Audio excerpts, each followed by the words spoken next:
Untuk acara selanjutnya ini ada acara ramah tamah, ini kultum tentang prokes COVID-19 di lingkungan RT2 oleh Bu Dr. Ratika.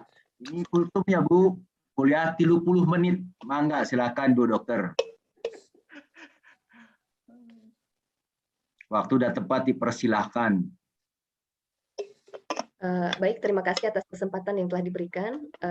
Tapi sebelumnya mohon izin, apa saya diberikan hak untuk bisa share screen? Pak Dedi bisa ya? Iya, bisa Bu. Monggo Bu, Ya. silakan. Baik. Sebentar. Ya, Bismillahirrahmanirrahim. Sebelumnya memperkenalkan terlebih dahulu, nama saya Raftika Dewi, tinggal di B10 ya. Saat ini saya dengan satu orang suami, saya meniru Pak Endro ya tadi menyebutkan satu orang istri. Kemudian anak saya ada 6, dan semuanya ada di rumah ya karena situasi pandemi. Sekolah dari rumah semuanya seperti itu. Nah, untuk prokes yang dijalankan di RT kita, tampaknya saya perlu menjelaskan mengenai apa yang telah dilakukan dan yang kedepannya bisa reguler kita lakukan lagi. Nah, sebelumnya tentu saya perlu mengulang kembali apa yang menjadi standar prokes pada umumnya, bahwa kita semua membutuhkan untuk selalu menjaga jarak, kemudian selalu mencuci tangan, begitu ya. Kemudian kita juga perlu untuk di rumah saja ketika tidak terlalu banyak kepentingan kita untuk keluar karena situasi sekarang Kota Bandung sedang zona hitam ya, sehingga kita perlu lebih banyak menjaga diri kita untuk di rumah dan semoga kita tidak mudah tertular ya dengan kondisi pandemi sekarang yang seperti ini. Nah, tampaknya di pertemuan kali ini saya ingin menjelaskan sesuatu yang berbeda dengan kebanyakan pada umumnya. Tetapi yang berbeda ini menjadi sesuatu yang bisa jadi informasi baru bagi Bapak Ibu sekalian. Tetapi seandainya informasi ini diketahui oleh banyak orang, juga oleh para nakes ya, karena sekarang yang mengetahui ini di antara para nakes juga belum terlalu banyak ya, baru sebagian kecil, maka kita bisa menjalankan prokes yang sebetulnya lebih aman ya. Nah, mungkin Bapak Ibu sudah mendengar ya bahwa kita sudah menjalankan penyemprotan ya kemarin. Penyemprotan menggunakan desinfektan yang ramah lingkungan, betul ya? Nah, seperti apa itu sebenarnya? Apa sih bedanya antara desinfektan yang kita gunakan ini dengan yang umum gitu? Saya ingin sedikit membahas terlebih dahulu hal ini untuk membuat kita lebih paham dan kemudian kita lebih meyakini bahwa apa yang kita lakukan ini sangat baik gitu ya. Nah, untuk itu saya mohon izin untuk share screen. Tetapi mohon maaf juga sebelumnya bahwa saya tidak sempat menyusunkan dalam bentuk presentasi yang enak ya, misalnya berupa PowerPoint begitu. Biasanya saya suka menyempatkan untuk membuat, tetapi sekarang luar biasa kondisinya sedang sangat padat pekerjaan saya untuk konsultasi online juga, karena kasus COVID itu begitu banyak, sehingga saya pun terus terang ini agak kelelahan ya. Tadi sempat berpikir apa saya ikutan atau enggak, tapi Masya Allah ini saya harus menyampaikan sesuatu gitu ya, karena cukup lelah saya ini beberapa hari terakhir ini. Mengingat konsultasi COVID itu sangat banyak gitu. Tim kami juga sampai overtime work ya, jadi kerjanya overtime. Kemarin saya kira mereka sudah pulang jam kerja biasa, tapi ternyata sampai malam mereka baru menyelesaikan tugasnya. Seperti itu.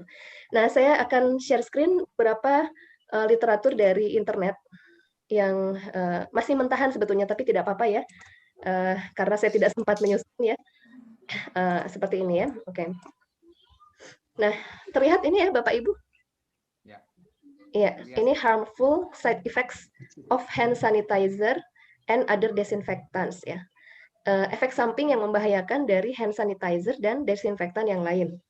Nah, ini cukup menarik ya, makanya saya mengambil berita dari sini, meskipun berbahasa Inggris, saya terjemahkan saja, bahwa hand sanitizer yang kita gunakan itu ternyata bisa berefek kepada iritasi kulit, kemudian kering dan pecah-pecah kulitnya, kemudian resisten antibiotik ya, sedangkan antibiotik kadang kita butuhkan untuk terapi ya, tetapi kalau antibiotik resisten maka tidak mempan lagi, itu menjadi membahayakan.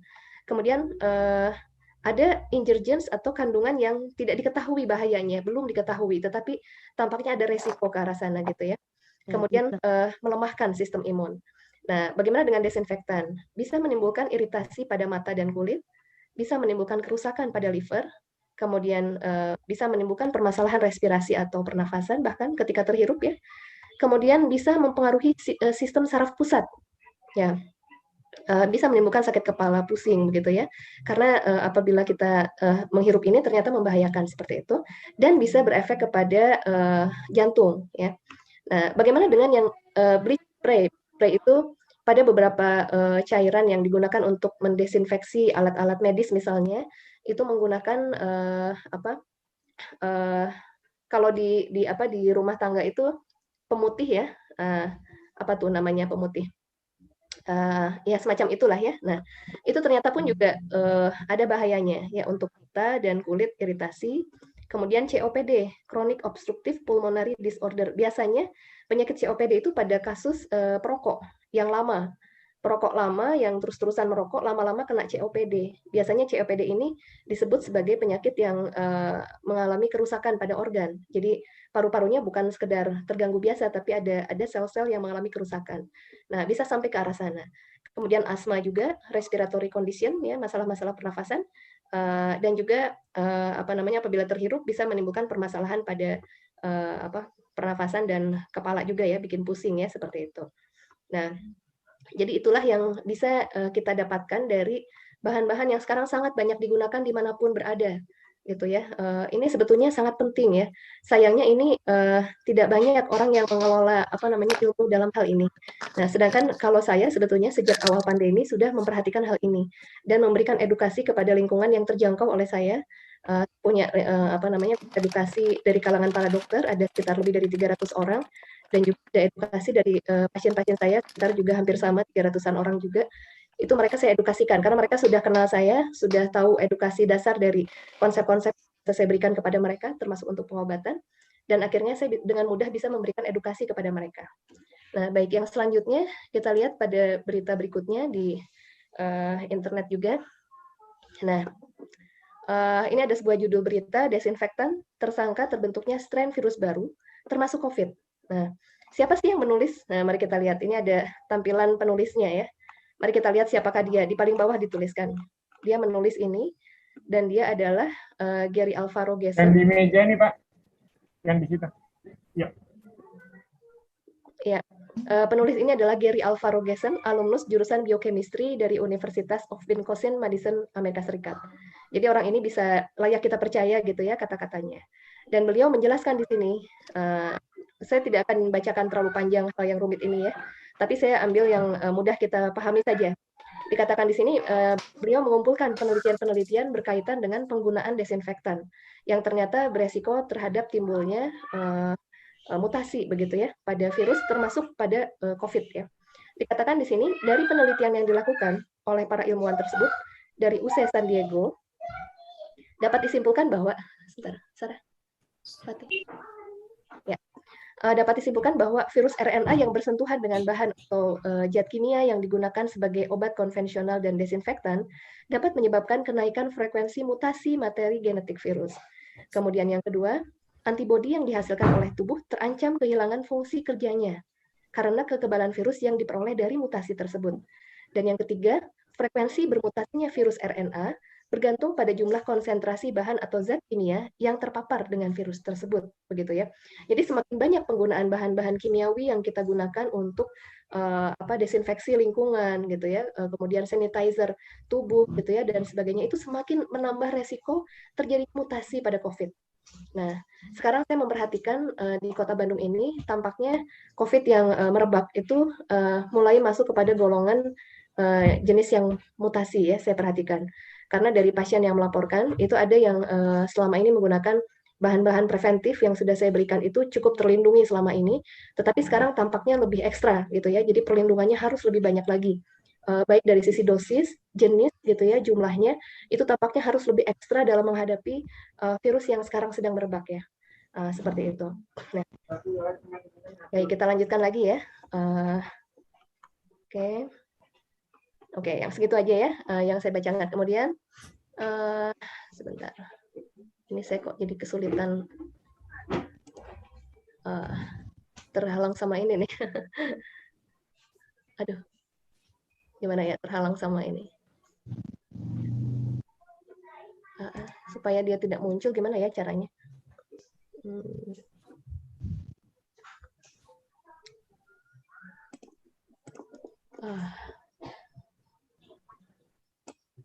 Begini aja ya. Oke, nah sekarang apa sih yang kita gunakan Bapak Ibu untuk melakukan desinfeksi pada RT2 kita ini? Kita menggunakan bahan yang khusus, kita menggunakan probiotik, sesuatu yang biasanya digunakan sebagai suplementasi untuk kita minum. Karena probiotik itu adalah mikroba baik yang apabila dikonsumsi oleh manusia akan memberikan manfaat baik kepada kesehatan manusia tersebut. Ini definisi dari WHO ya. Nah, kemudian probiotik ini biasanya memang untuk diminum, tetapi ternyata bisa juga digunakan untuk pengganti desinfektan. Mari kita lihat penelitian yang telah dilakukan ya, seperti apa penggunaan probiotik sebagai pengganti chemical desinfektan. Kebetulan saya menemukan ada literatur ya, jurnal penelitian ilmiah dengan judul seperti ini, Can Probiotic Cleaning Solution Replace Chemical Disinfectants in Dental Clinics? Jadi ini pada klinik gigi. Apakah probiotik sebagai cairan pembersih dapat menggantikan desinfektan berbasis kimia? Itu ya judulnya. Nah, sekarang mari kita lihat. Langsung saja kita bacakan pada conclusion-nya ya, pada kesimpulan.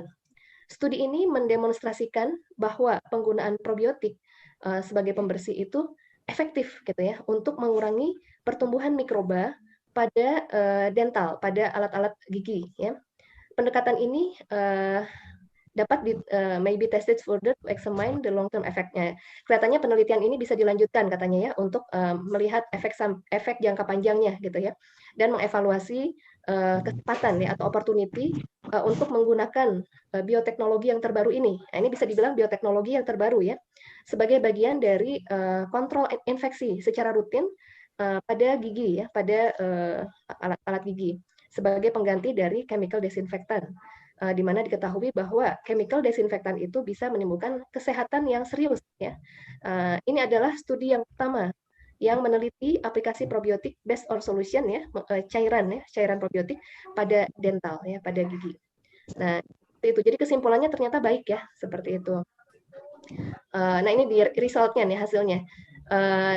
There was a significant reduction. Nah, ternyata ada reduksi atau pengurangan yang signifikan, yang bermakna dari jumlah bakteri, dari sejumlah spesies bakteri seperti Staphylococcus, Streptococcus, dan gram negatif ya, dari semua surfaces atau permukaan-permukaan pada alat-alat gigi sesudah mengaplikasikan solusi probiotik ini atau cairan probiotik ini dibandingkan dengan permukaan lain yang dibersihkan dengan menggunakan cairan kimia yang umumnya begitu ya. Jadi lebih banyak gitu pengurangan bakteri yang berbahayanya dengan menggunakan cairan probiotik dibandingkan dengan yang berbasis kimiawi seperti itu ya. Seperti itu. Nah, ini hasil penelitian yang ditemukan pada literatur yang satu ini. Nah, berikutnya saya tampilkan juga ada satu penelitian yang lain ya, judulnya Influence of a Probiotic-Based Sanitizing Methods ya, on Surface Pathogen Persistence and Resistance, and Effectiveness and Safety Study. Jadi ini juga sama ya, intinya meneliti tentang sanitizing yang menggunakan probiotik pada permukaan yang mengandung patogen ya, seperti itu. Intinya begitu. Kita bacakan saja kesimpulan-kesimpulannya. Nah, di sini disebutkan cairan probiotik itu disebutnya PCHS ya, sebuah singkatan. Kita sebut saja PCHS ya, sesuai dengan singkatan beliau yang menuliskan di sini. PCHS menggunakan use induced drop, jadi menggunakan tetes ya, of resistant pathogen strains. Dan ternyata sebentar ya, rather than selecting them, notably, punten ya, saya bacakan bahasa Inggris dulu nih. Detergent Bacillus strains remain genetically unmodified even after years of continuous contact with surface pathogen and no infection attributable to Bacillus observed in. Nah, penelitian dilakukan pada 32.139 sampel yang dianalisis dari 7 rumah sakit. Jadi ini bukan penelitian main-main ya, banyak gitu ya angkanya begitu ya. Dan konklusinya bagaimana nih? Discussion dan konklusi atau kesimpulannya. Hasilnya menunjukkan bahwa penggunaan PCHS atau probiotik sebagai desinfektan ini dapat secara efektif mengurangi jumlah patogen dan resistensi obat. Lebih lanjut lagi, genetic stability of PCS Bacillus strains together with absence. Ini agak sulit difahami mungkin ya.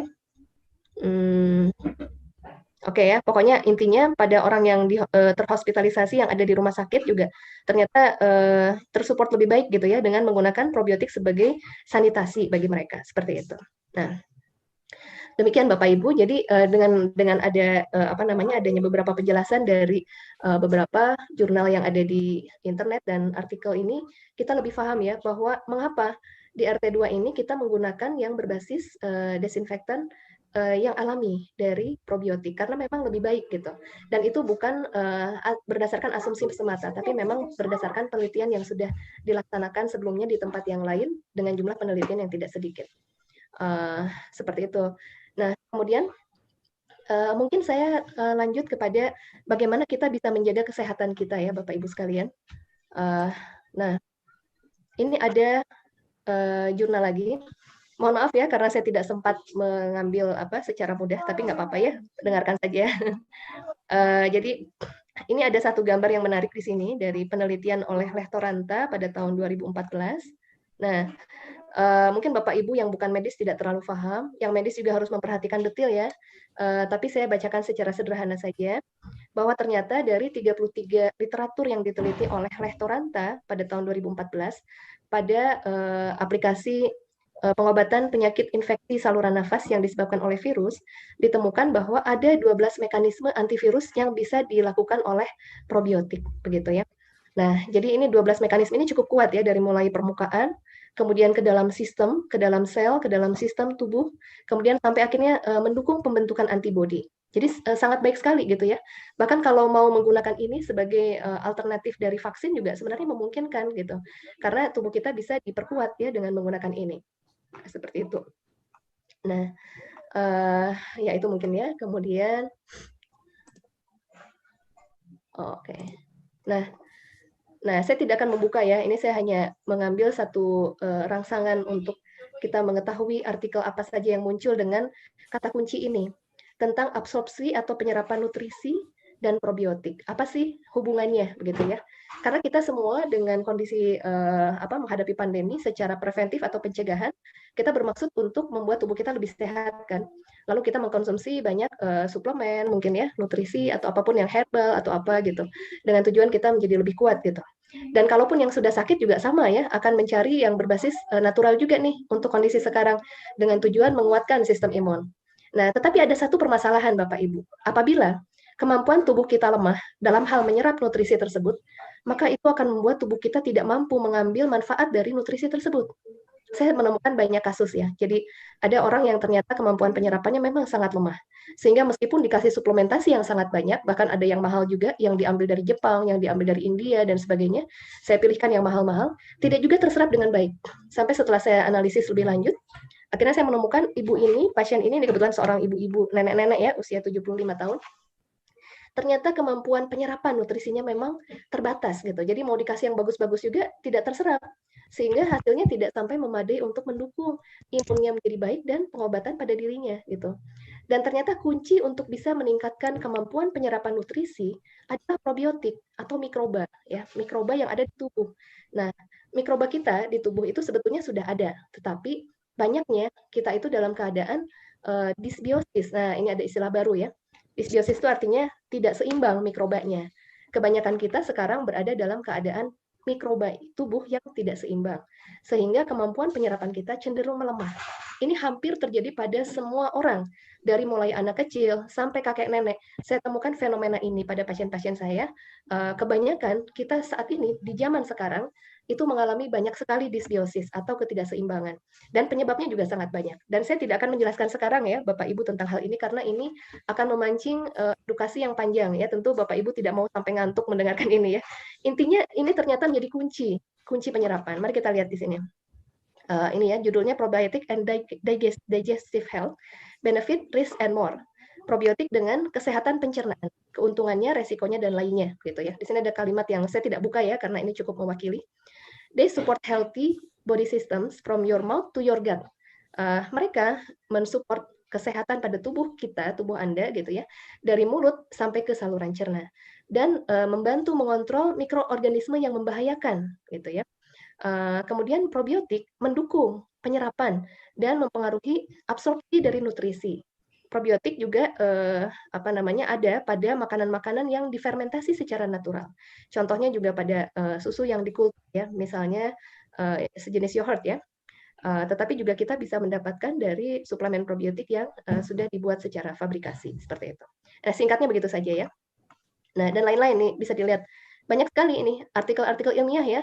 Can probiotic and prebiotic improve therapeutic outcomes? Ya, bisakah probiotik mempengaruhi hasil dari terapi? Nah, ini kalau dibaca satu persatu luar biasa ya. Ternyata manfaatnya sangat besar, bahkan menjadi kunci bagi kesehatan kita di masa sekarang. Seperti itu. Dan seterusnya ini banyak ya. Penyerapan apapun, bahkan pembentukan multivitamin itu sebagian dibentuk oleh probiotik ya, atau mikroba tubuh yang seharusnya seimbang. Tapi kalau tidak seimbang, mereka tidak mampu membentuk. Contoh misalnya kenapa ada orang yang kekurangan multivitamin B gitu ya, kekurangan vitamin B. Itu bisa jadi karena memang dia kekurangan mikroba yang membentuk vitamin B tersebut. Demikian pula bagaimana dengan orang yang mengalami hiperkalsifikasi atau pengerasan kalsium pada pembuluh darah, sehingga beresiko menimbulkan terjadinya penyakit jantung ya, karena adanya pengerasan kalsium pada pembuluh darah. Ternyata salah satu penyebabnya karena kekurangan vitamin K. Sedangkan vitamin K itu naturalnya dibentuk oleh mikroba.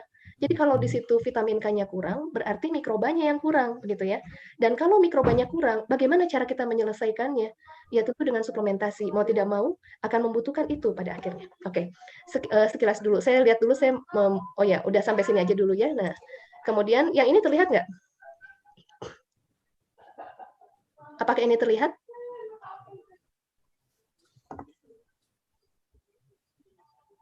Sebentar, Terlihat, saya dulu. terlihat. Terlihat ya? Terlihat ya. Saya punya waktu berapa lama lagi supaya saya bisa mengukur? 5 menit lagi. Oke, 5 menit lagi. Baik.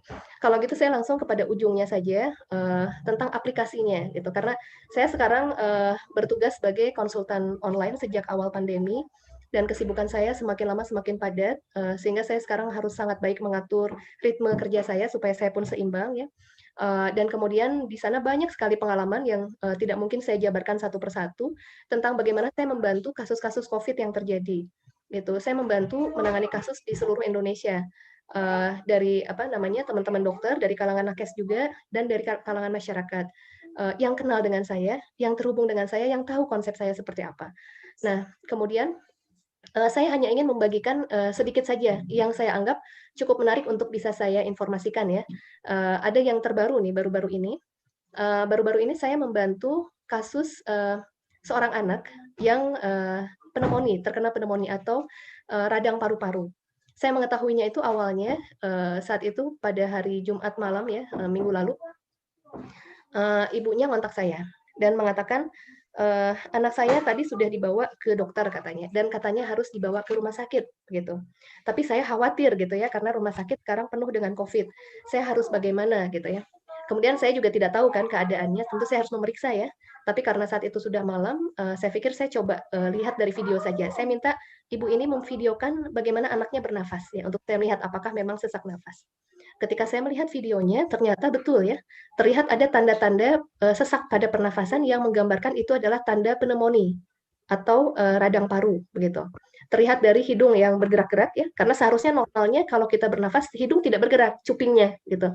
Ini cupingnya bergerak-gerak, itu tanda bahwa dia sesak begitu. Kemudian saya minta dibuka dadanya untuk saya melihat apakah ada gerakan-gerakan yang berbeda. Ternyata iya, saya menemukan ada gerakan yang berbeda. Jadi saya melihat ada gerakan pada perut ya. Kalau dalam istilah medis disebutnya retraksi abdomen, tarikan pada abdomen, pada perut.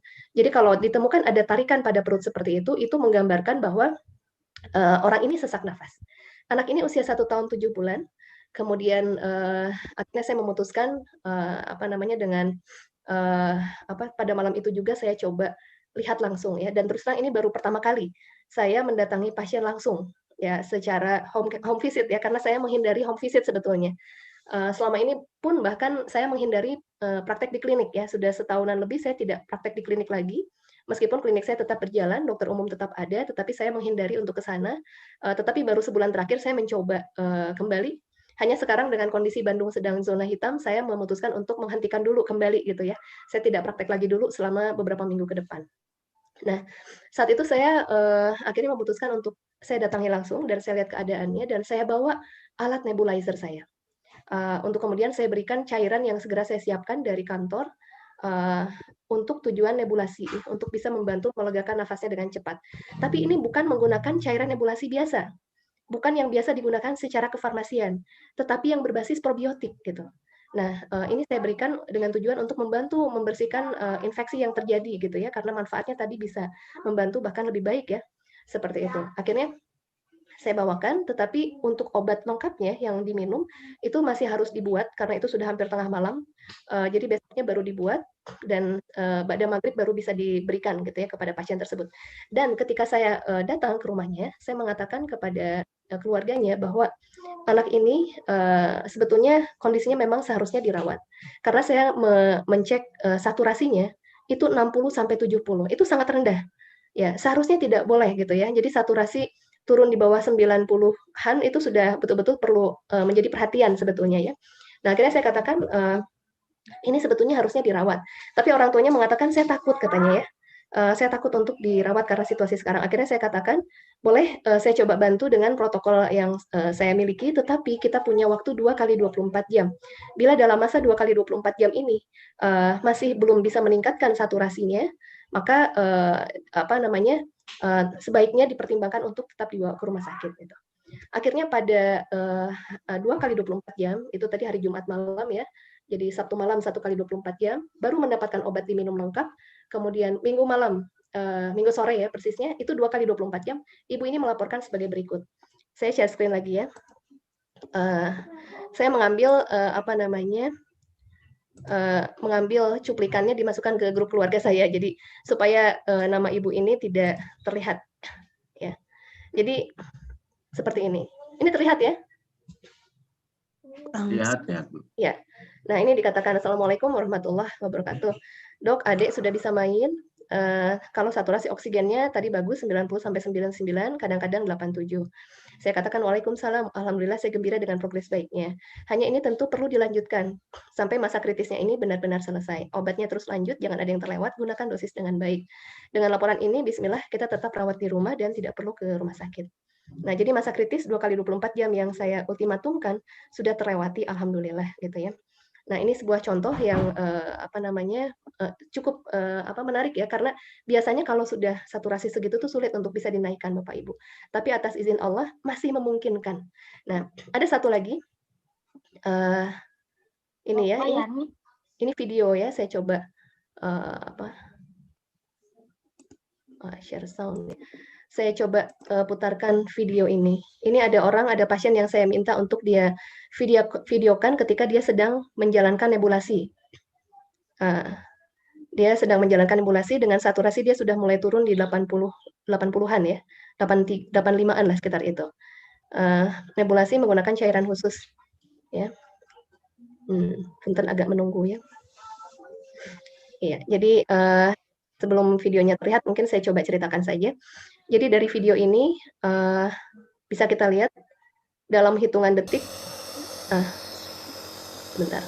Apakah terlihat? Nah, ini nih ya. Nah, 89. Tadinya sebenarnya 85-an ini. Nah, kita lihat lagi ini sedang di nebu. Nah, naik ya, mulai naik ya.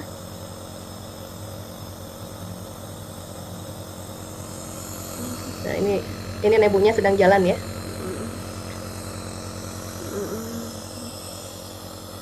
Naik 93.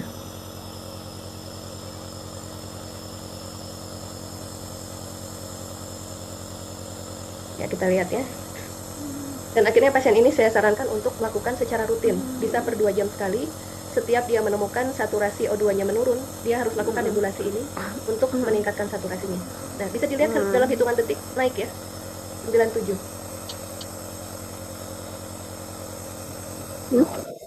Coba. Oh. Nah, naik menjadi 98. Iya. Nah, itu ya. Kemudian sedikit cerita di grup edukasi saya bersama rekan-rekan dokter. Ini ya. Ini ada grup apa namanya probiotik for COVID-19 yang saya buat sejak awal pandemi. Di sini ada beberapa profesor yang bergabung, ada banyak dokter dengan berbeda keahlian yang punya keminatan yang sama untuk menjalankan apa namanya penggunaan probiotik dalam pengobatan. Nah, di sini ada yang salah satu dokter kami di sini, Dr. Mulyono menyebutkan ya, sepertinya dengan mutan India ini mempunyai karakter yang sedikit berbeda. Saat ini kalau saya sarankan nebu dengan probiotik komunitas ya, wajib kita berikan di samping yang oral. Ini gejala ada, jadi dia ceritakan ini gejala hanya dispepsia, sudah vaksin 2 kali. Dispepsia itu sakit perut ya Pak, Bu. Jadi gejalanya cuma sakit perut saja. Batuk disangkal, bahkan tidak ada batuk. Tapi gambaran ronsen ada bronkopneumonia bilateral ya. Seperti ini katanya. Nah, sejawat umum hati-hati katanya. Sepertinya kasus-kasus tren yang mutasi sudah mulai muncul. Nah, seperti ini nih. Ya, ini sudah ada tanda-tanda putih-putih di sini ya, menggambarkan bahwa sudah ada tanda bronkopneumonia, padahal tidak ada batuk ya. Jadi kalau kita tidak merasa batuk, kemudian kita menganggap ini kayaknya nggak apa-apa gitu ya. Yang penting untuk kita lakukan itu adalah pemeriksaan dengan oksimetri. Jadi dari situ kita tahu kemungkinan resiko ke arah sana dan kita tahu harus bagaimana. Misalnya yang tadi pada video yang tadi saya tampilkan itu dia tidak ada batuk secara nyata, jadi hanya daham-daham aja gitu ya, tidak batuk yang progresif gitu, tidak banyak dahaknya gitu. Nah, tapi ternyata apa namanya saturasi O2-nya menurun dan akhirnya harus dilakukan nebulasi dengan cairan khusus itu setiap beberapa jam ya. Apabila saturasinya menurun dilakukan lagi dan diulang lagi dan seterusnya seperti itu. Dengan obat minum tetap dijalankan. Nah, ini saya sekedar apa namanya sharing ya Bapak Ibu sekalian dari pengalaman yang saya jalankan. Ya, saya stop share ya. Ya, jadi ada satu lagi. Masih ada waktu nggak? Kalau nggak ada, ya nggak apa-apa. Tapi kalau masih ada sedikit lagi sebetulnya. Gimana? Berapa menit lagi, Bu? Mungkin 5 ya, atau ya sekitar itu, atau bisa kurang juga sih. 5 hanya ada ya. beberapa. Nggak apa-apa, hal yang baru nih. Ya, boleh ya, baik. Kalau gitu saya share lagi. Bagi yang mungkin terbuka bisa di-unmute dulu ya supaya bisa fokus. Ya, saya share screen lagi. Nah ini nih. Nah ini saya beberapa kali memberikan edukasi-edukasi pada komunitas dan apa namanya ini diantara presentasi yang pernah saya berikan. Saya tidak akan presentasikan lengkap. Saya hanya akan menyampaikan di slide terakhir saja. Nah seperti ini. Nah, ini adalah konsep akar masalah di sebelah kiri itu adalah grup edukasi saya dengan pasien-pasien.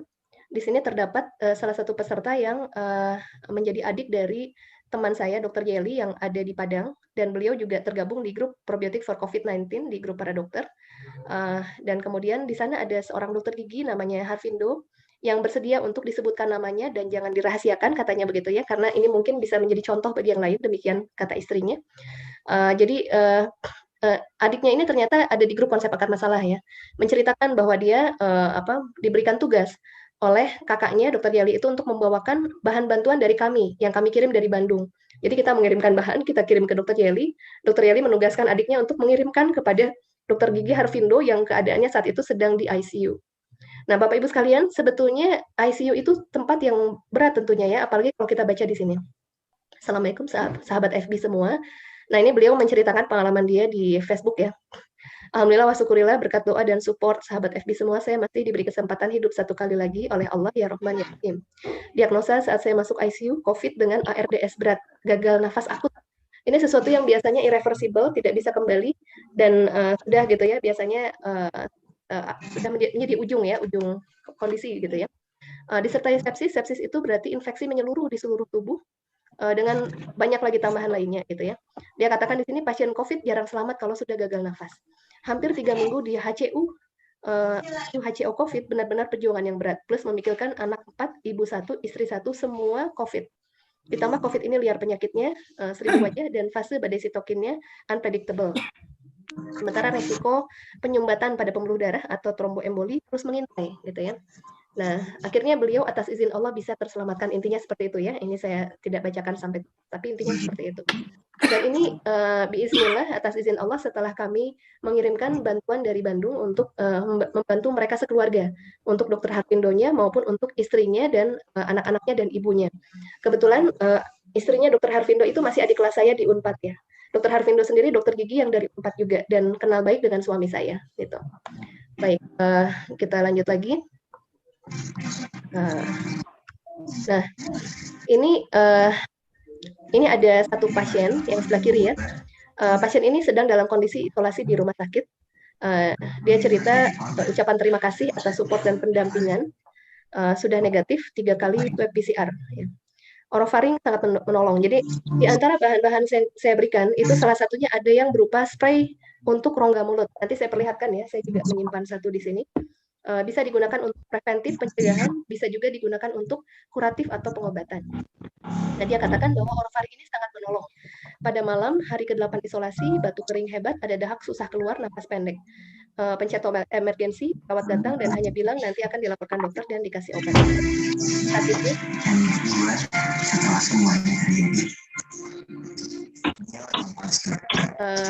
ada suara dari mana? Boleh ditutup suaranya? Di apa namanya? Di unmute dulu, di mute dulu yang tolong. Siapa yang ada suaranya? Tinggal sedikit lagi ya. Baik. Jadi jadi oximeter dia sudah turun di 82 sekali-kali naik ke 88 turun lagi. Akhirnya dia semprot karena ini terpotong ya karena kalimatnya panjang sekali. Tapi selanjutnya intinya dia semprotkan itu sebanyak 12 kali. Kemudian akhirnya dalam waktu 30 menit dia merasakan nafas dia lega gitu dan kemudian atas izin Allah Bapak ini telah sembuh. Beliau juga ada di grup edukasi bersama saya gitu. Nah, ini ada tim sosial respon dari PFC, kita membuat tim sosial respon, sempat ya kita membuat tim bantuan sosial untuk rekan-rekan nakes.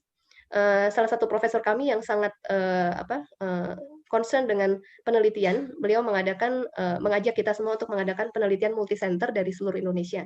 Profesor Elis, seorang imunologis dari Manado, dia mengatakan penggunaan minum inner itu obat minum ya, dan outer, semprot hidung dan tenggorokan itu penting.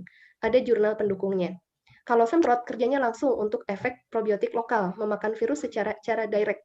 Kalau sistemik yang diminum, IgA, IgM, IFN, IL1, IL6, TNF perlu waktu lebih lama. Jadi butuh kombinasi intinya. Jadi sistemik itu untuk diminum, lokalnya itu yang disemprotkan. Seperti itu.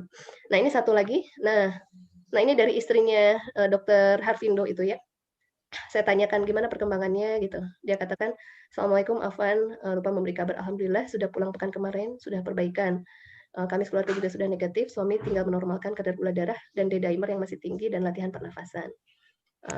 Ya dia mengucapkan berterima kasih intinya ya.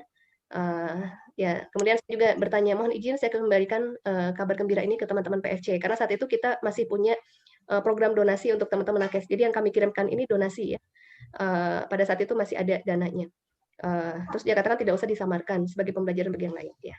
Nah seperti itu dan ini salah satu dari sedikit saja dari sekian banyak ribuan kasus sebenarnya yang telah kami bantu. Tentu tidak mungkin kita jelaskan semua, hanya semoga dengan apa yang saya jelaskan ini bisa memberikan gambaran ya bahwa ada harapan Bapak Ibu untuk membuat kita lebih sehat di masa pandemi ini secara lebih mendasar.